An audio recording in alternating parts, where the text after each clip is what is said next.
លឺធ្ងន់មិនស្មើស្រីហត់ក្បត់ស្វាមីដេកអោបប្រុសថ្មីពេលប្តីចេញផុតបងមិនដឹងខ្លួនថាត្រូវអូនដុតមានស្នេហ៍កំសត់20ឆ្នាំគត់មិនរលត់សោះបងតន់ច្រើនគ្រាគូវាមិនឆ្លើយតែបងដឹងហើយថាអូនឆ្លងត្រើយមហាស្រណោះជាមួយសាហាយលើក្រែបងសោះឲ្យលោកប្រុសយកប្រពន្ធខុសគឺខ្ញុំតែម្នាក់អោពុតទាំងទ្វេត្រូវឬយ៉ាងណានៅជាមួយប៉ាឬជាមួយម៉ាក់ប៉ាទ្រាំលែងបានដោយលេបឆ្អឹងឆ្លាំង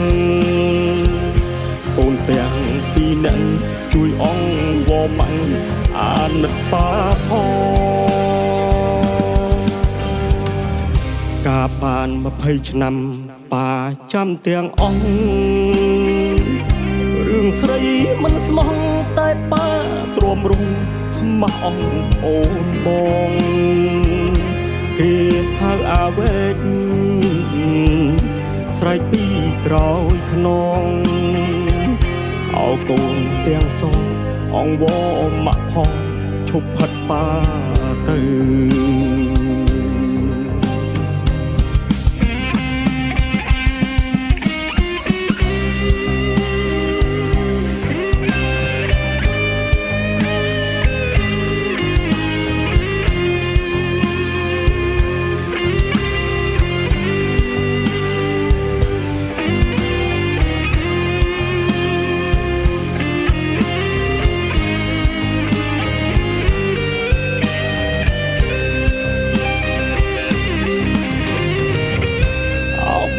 ទាំងទ្វេត្រូវ